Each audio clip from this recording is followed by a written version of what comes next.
24 counting day magic June 4 ചൊവ്വാഴ്ച രാവിലെ 5 മണി മുതൽ. 24-ന്റെ അതിരപ്പള്ളി റിപ്പോർട്ടർ റൂബിൻ ലാലിനെ വനംവകുപ്പിന്റെ കള്ളപ്പരാതിയിൽ പോലീസ് അറസ്റ്റ് ചെയ്തതിൽ പ്രതിഷേധം ശക്തമാക്കി പരിസ്ഥിതി സംഘടനകൾ രംഗത്ത് വരുന്നു. നാളെ കൊന്നക്കുഴി ഫോറസ്റ്റ് സ്റ്റേഷനിലേക്ക് അവർ മാർച്ച് നടത്തും.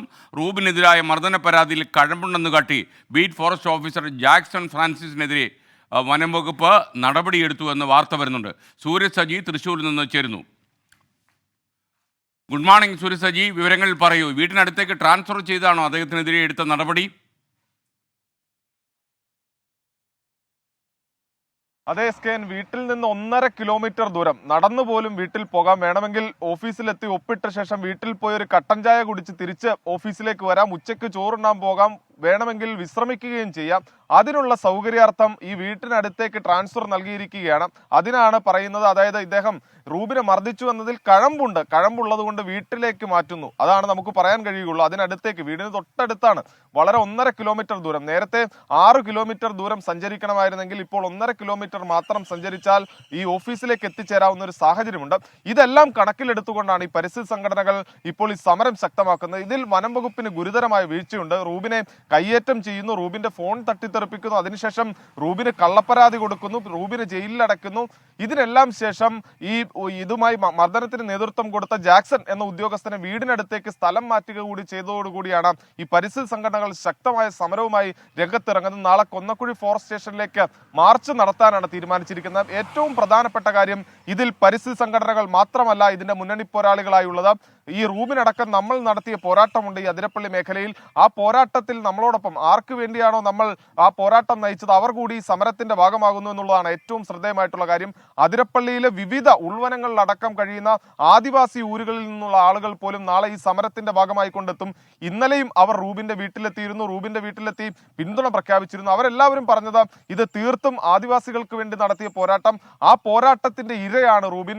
അതിന്റെ ഇരയായതിന്റെ ഭാഗമായിക്കൊണ്ടാണ് ഈ 24-നെതിരെ പോലും ഇത്തരത്തിലുള്ള ഒരു ആക്രമണത്തിലേക്ക് കടന്നത് എന്നുള്ളതാണ് പറയുന്നത്. അതുകൊണ്ട് തന്നെ അവരെല്ലാവരും തന്നെ നാളെ സമരരംഗത്തേക്ക് ഇറങ്ങുകയാണ്. അങ്ങനെ ഒരു ശക്തമായ സമരം നാളെ അതിരപ്പള്ളി സാക്ഷ്യം വഹിക്കാൻ പോവുകയാണ്. ഈ കൊന്നക്കുഴി ഫോറസ്റ്റ് സ്റ്റേഷനിലേക്ക് നാളെ സമരം എത്തുകയാണ്.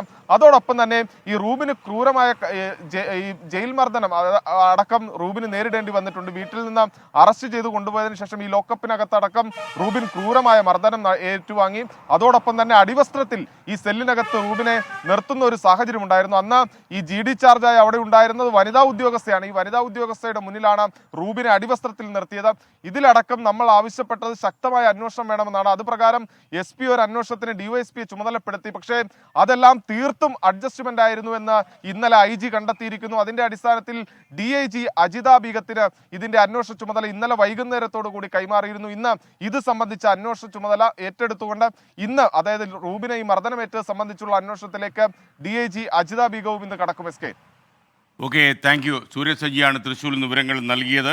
എന്തായാലും നേരായ വഴിക്ക് പോകുന്ന കുറച്ച് ഉദ്യോഗസ്ഥന്മാരെങ്കിലും സംസ്ഥാനത്തെ വിവിധ വകുപ്പുകളിൽ നേതൃതലത്തിൽ ഇരിപ്പുണ്ട് എന്നുള്ളതാണ് ആശ്വാസകരമായ കാര്യം. ഈ പിന്നാമ്പുറങ്ങളിൽ നമ്മൾ അന്വേഷിച്ച് ചെല്ലുമ്പോൾ ഇങ്ങനെയുള്ള നെറികെട്ട ആൾക്കാരുടെ എണ്ണം വളരെ കൂടി വരുന്നു. അത് നമ്മളെ വല്ലാതെ ആശങ്കപ്പെടുത്തുന്നു. കാരണം നമ്മളൊരു ഏതെങ്കിലും ഒരു നല്ല കാര്യത്തിന് ഒരു പോരാട്ടത്തിന് ഇറങ്ങിയാൽ നമ്മുടെ കടയറുത്ത് വീഴ്ത്താൻ തക്കുന്ന കരുത്ത് ഈ ഗൂഢസംഘത്തിനുണ്ട് എന്നുള്ളതാണ് നമ്മളെ അത്ഭുതപ്പെടുന്ന കാര്യം. ഇവർക്കെതിരെ ശബ്ദിക്കാൻ പലപ്പോഴും അധികാരത്തിലിരിക്കുന്ന ആളുകൾക്ക് പോലും കഴിയുന്നില്ല. കാരണം രാഷ്ട്രീയ കക്ഷി താല്പര്യങ്ങൾ, അതല്ലെങ്കിൽ മറ്റെന്തെങ്കിലും സ്വജനപക്ഷപാതം, പല കാരണങ്ങൾ അതിനുണ്ട്. പക്ഷേ എന്നിരുന്നാലും ഈ കേസിൽ നിന്ന് പിന്മാറാൻ 24 ഒരുക്കമല്ല. വിജയൻ പറയുന്നു, ഈ 24 എന്താ കൊമ്പുണ്ടോ, അതുകൊണ്ട് ഞാൻ നിങ്ങളുടെ കൂടെ ഇല്ല എന്ന്. കൊമ്പിൻ്റെ പ്രശ്നമല്ല വിജയൻ. ഇതേപോലൊരു കാര്യം വിജയൻ നാളെ നേരിടുമ്പോഴേ ഇതിൻ്റെ പ്രാധാന്യം മനസ്സിലാകൂ. അപ്പോൾ ഞങ്ങൾ തീർച്ചയായിട്ടും വിജയൻ്റെ കൂടെ ഉണ്ടാകും. വിജിഷ കുനിയിൽ പറയുന്നു, ഇപ്പോഴ് കേരളത്തിലൊരു പ്രധാന പ്രശ്നമാണ് വിജിഷ പറയുന്നത്. കേരളത്തിലെ മിക്ക സർക്കാർ സ്കൂളുകളിലും യോഗ്യരായ ഇംഗ്ലീഷ് അധ്യാപകരില്ല എന്ന് പറയുന്നു. ഒരു പരിധിവരെ ഇത് ശരിയാണെന്നാണ് എനിക്ക് തോന്നുന്നത്. സന്ധ്യ ബിനു പറയുന്നത്, ഗുഡ് മോർണിംഗ് SK. കൊല്ലം മുഖത്തല കണിയാന്തോട്ടിൽ ഇന്നലെ വൈകുന്നേരം ഒരാൾ മീൻ പിടിക്കുകയായിരുന്നു. പിന്നീട് അയാൾ ഒഴുക്കിൽപ്പെട്ടു. അയാളെ ഇതുവരെ കണ്ടുകിട്ടിയിട്ടില്ല.